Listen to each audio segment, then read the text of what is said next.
So here is the silicon piece application in painting done by our lovely Jane. You can see all the palettes down there.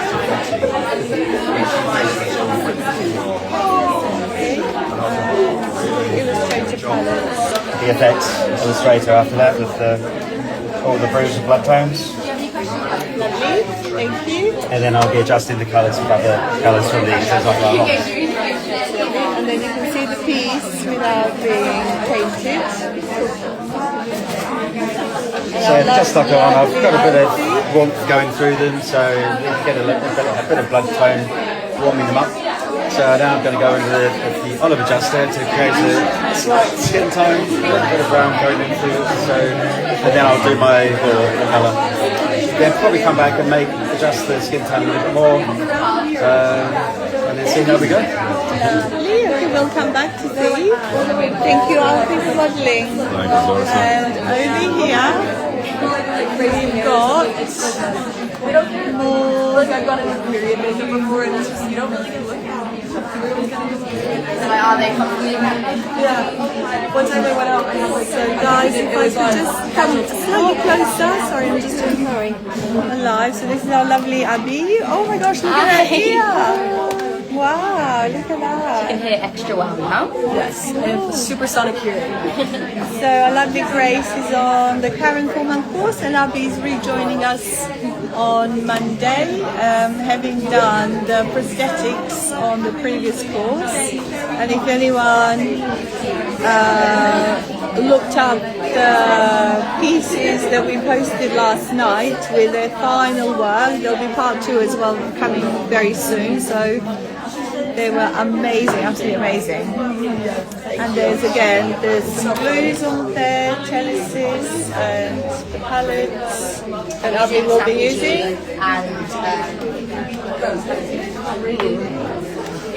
So if you don't mind going through what you'll be using for the... Yeah, cool. So to stick the piece down for the centre, I'm using Snappy G. And then on the edge, I'm using Protect because it dries down a bit quicker. So it's a little bit easier for like the edges. And then blend it out with acetone because the cat plastic is acetone based. And then I just want a bit of colouring, put some moles on, piercings in. And yeah, that's pretty much it. But I ran it and sculpted it myself. So that's lovely. So now you're painting.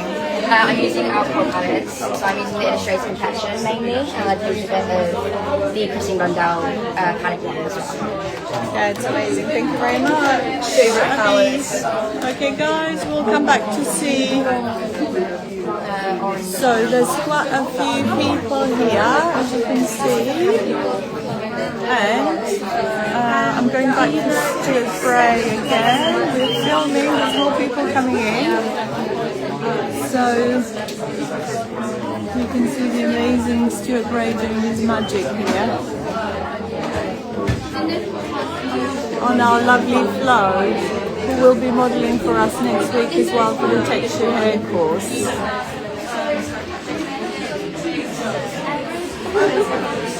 So they're applying and they'll be painting soon. And Stuart created this piece from scratch, so that's one of his stock. And Stuart is assisted by our current student Emma. So we'll come back so you guys can see the progress of this as well. There's more people coming in. There's our lovely Tiago here, signing everyone in, and this is our lovely social media manager, Alicia. So we are all one big family. This is everyone's name. There's more people coming in, so you can see the whole studio. Like an overview of the whole studio. So this is tattoo cover. And again, this is our lovely Emma, who is our graduate from a couple of years ago. And our lovely Helena, who's a graduate as well, so she's modelling. And again, you can see the palette and the tattoo cover here. And if I go closer, you may be able to see they are a bit more. No, that's okay, no problem. So if Emma could tell us a little bit more about what you're doing, is that okay? So which product you're using? You're welcome. So we're using alcohol activated palettes, which are kind of like basically watercolor palettes, but they're activated with alcohol. And we did a tattoo cover on Helena's arm, which I think is coming off a little bit from being rubbed on, but we covered a big tattoo on Helena's arm.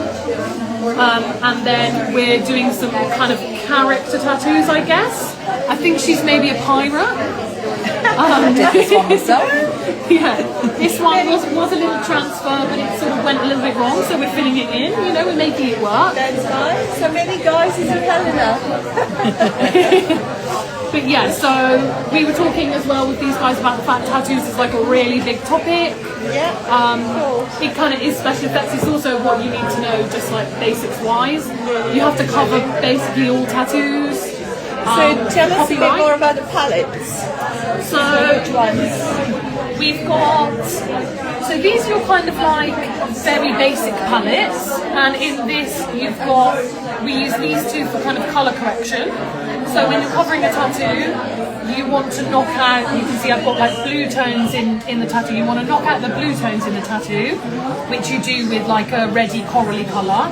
And then you go over the top of that with, you can use loads of different products, but I was using these green products today. Yep. You go over the top with kind of like a skin colour, and then if you want to make it even more seamlessly blended into the skin, you can then use the alcohol in a slightly different way, where you kind of make a wash.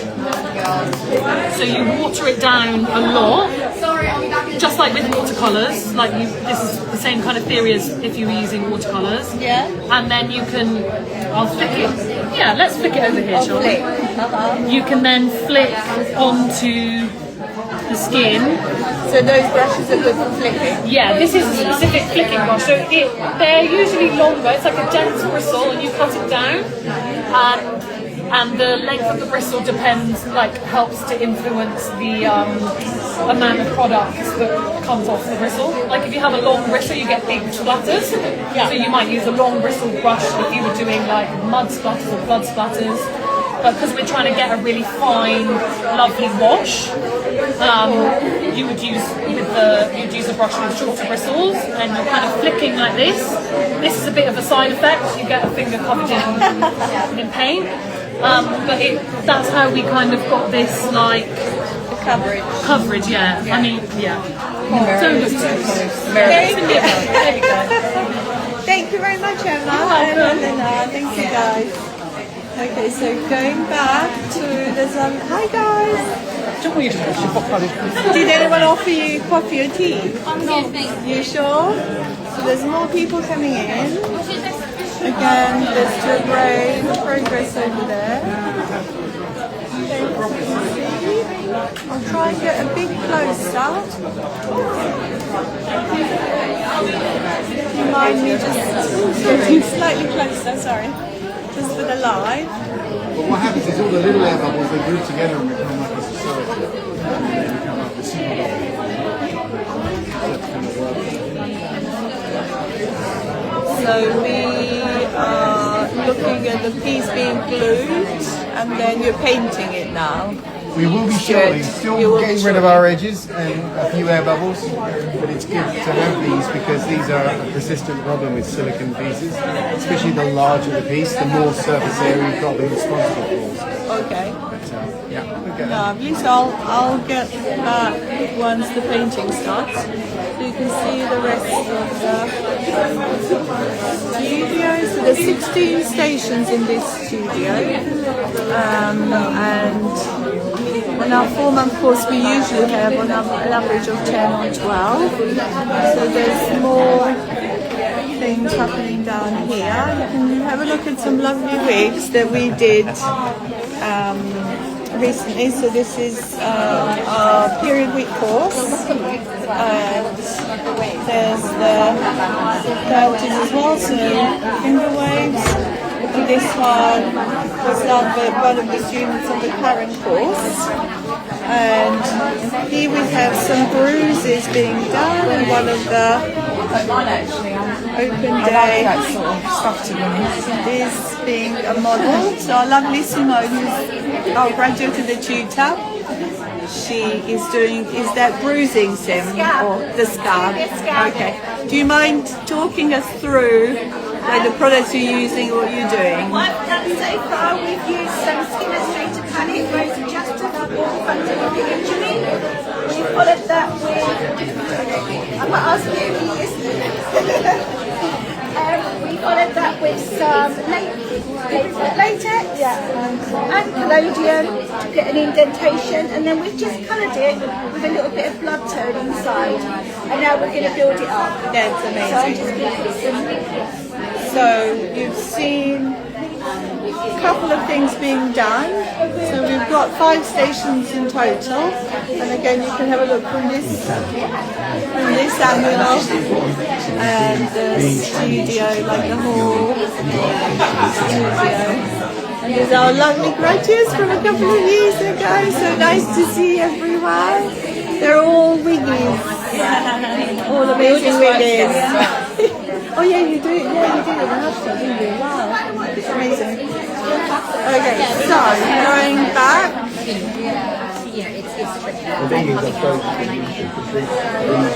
It's great to see the progress.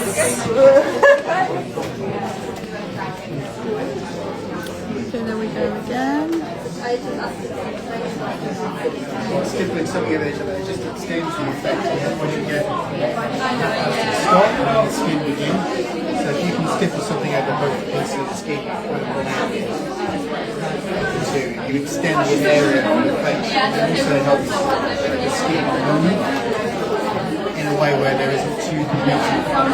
It's the tension, I think, on the surface of the skin. So if you stipple something over the top, it makes the whole thing a little bit stiffer, so it moves at the same time. What do you do if your actor's got like particularly sensitive eyes and you get the streaming corners, or they're really flinchy?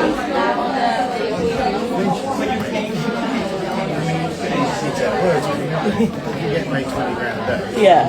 You sort yourself out. Look, it is what it is. I'll be as gentle as I can. At the end of the day, it's like moaning about getting wet for a scuba diver. It's like, good job. If someone's sensitive, I mean, I'll go through the performative lighting, what we need to get. At the end of the day, I care that they've got this kid. If it's harder work for me because I have to work it constantly, then I'll do that. Most people are pretty good about it. Really. I think it's a case of trust as well. Like if you're competent at what you're doing, if what I'm doing is necessary, then they're usually pretty good about it. If what I'm doing is uncomfortable because I'm not good at my job, then that's a justified complaint. So there are people that can't particularly men around eyes. I'll go closer to the model so you can see. There we go. You okay, Flo? Would you like a drink? I'm looking forward to seeing you next week as well. That's really cool. So guys, I'll show you some of the props that we've got here as well. So this one is a mock-up for Danny DeVito's silicone mask in Beetlejuice 2. So there's some wigs we have here that were donated by our amazing graduates from the Great, who designed the Great. There's some the library, and there's also some of the props from our principal's films. So you can see a piece of hair from Aladdin worn by Will Smith. You'll see some facial hair there as well. You'll see Robert Downey Jr.'s bust from Sherlock Holmes. This is Christine Cassette. So there are some pieces of prosthetics, some ears, there's some limbs,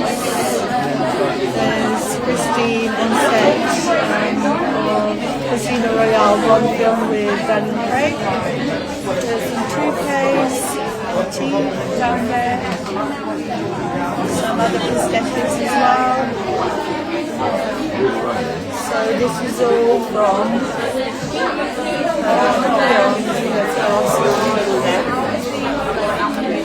there's some portfolios here as well, so you can see that's topsy-turvy. There's the film that got a BAFTA and an Oscar, Mike Lee's film. So going back, this is the reception area and the kitchen. There's again the studio from this end. You can see the place the studio is, and you can see it's a full house, really full house. So I'll show you. This is the head. The hair punching is absolutely amazing. It's from Raven the Hunter. This particular silicone head was done by Ken Effects, and the hair punching is done by Zach Ball, who's our hair punching tutor. Their bust over there, that's Christine showing her portfolios, and the bust over there is of Hugh Grant from Paddington. So, again, going back to the station.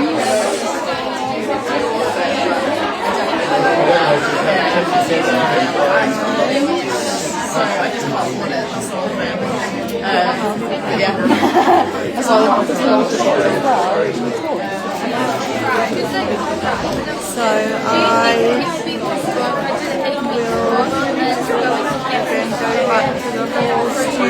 will go back to the whole studio. There's a lot of people here, and they're launching the prosthetic school today as well. So it's not just the open day for Studio May, it's the launch of the prosthetic school as well, and celebrating 20 years of Kristen Blundell Makeup Academy, founded in 2006. So this year is the 20 years of the school. And going back to